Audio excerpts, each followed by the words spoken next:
हरे कृष्णा। माघ मास कथा का पहला अध्याय। एक समय श्री सूची ने अपने गुरु श्री व्यास जी से कहा कि गुरुदेव, कृपा करके आप मुझे से माघ मास का महात्म्य कहिए, क्योंकि मैं आपका शिष्य हूँ। व्यास जी कहने लगे कि रघुवंश के राजा दिलीप एक समय यज्ञ के स्नान के पश्चात पैरों में जूते और सुंदर वस्त्र पहनकर शिकार की सामग्री से युक्त कवच और शोभायमान आभूषण पहने हुए अपने सिपाहियों से घिरे हुए जंगल में शिकार खेलने के लिए अपनी नगरी से बाहर निकले। उनके सिपाही जंगल में शिकार के लिए मृग, व्याघ्र, सिंह आदि जंतुओं की तलाश में इधर-उधर फिरने लगे।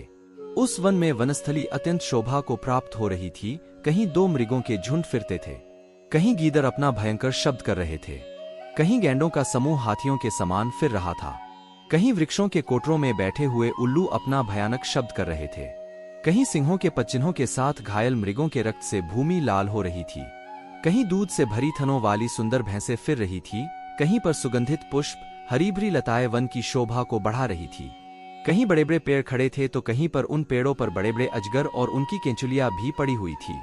उसी समय राजा के सिपाहियों के बाजे की आवाज सुनकर एक मृग वन में से निकलकर भागने लगा और बड़ी बड़ी चौकड़ियां भरता हुआ आगे बढ़ा।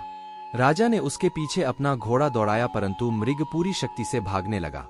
मृग कांटेदार वृक्षों के एक जंगल में घुसा और राजा ने भी उसके पीछे वन में प्रवेश किया, परंतु दूर जाकर मृग राजा की दृष्टि से ओझल होकर निकल गया। राजा निर्जन वन में अपने सैनिकों सहित प्यास के मारे अति दुखी हो गया। दोपहर के समय अधिक मार्ग चलने से सैनिक थक गए और घोड़े रुक गए। कुछ देर बाद राजा ने एक बड़ा भारी सुंदर सरोवर देखा, जिसके किनारों पर घने वृक्ष थे। इसका जल सज्जनों के हृदय के समान स्वच्छ और पवित्र था। सरोवर का जल लहरों से बड़ा सुंदर लगता था।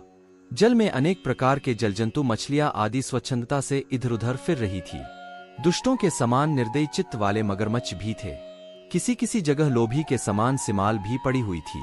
जैसे विपत्ति में पड़े हुए लोगों को दुखों को हरने वाले दानी पुरुष के समान यह सरोवर अपने जल से सबको सुखी करता था, जैसे मेघ चातक के दुख को हरता है। इस सरोवर को देखकर राजा की थकावट दूर हो गई। रात्रि को राजा ने वहीं विश्राम किया और सैनिक पहरा देने लगे और चारों तरफ फैल गए। रात के अंतिम समय में शुकरों के एक झुंड ने आकर सरोवर में पानी पिया और कमल के झुंड के पास आया। तब शिकारियों ने सावधान होकर शुकरों पर आक्रमण किया और उनको मारकर पृथ्वी पर गिरा दिया। उस समय सब शिकारी कोलाहल करते हुए बड़ी प्रसन्नता के साथ राजा के पास गए और राजा प्रभात हुआ देखकर उनके साथ ही अपनी नगरी की तरफ चल पड़ा। जिसका शरीर तपस्या और नियमों के कारण बिल्कुल सूख गया था, जो मृगछाला और वल्कल पहने हुए था और नख रोम तथा केश धारण किए हुए था, राजा ने ऐसे घोर तपस्वी को देखकर बड़े आश्चर्य से उसको प्रणाम किया और हाथ जोड़कर खड़ा हो गया। तपस्वी ने राजा से कहा कि हे राजन, इस पुण्य शुभ माघ में इस सरोवर को छोड़कर तुम यहाँ से क्यों जाने की इच्छा करते हो? तब राजा कहने लगा कि महात्मन, मैं तो माघ मास में स्नान के फल को कुछ भी नहीं जानता।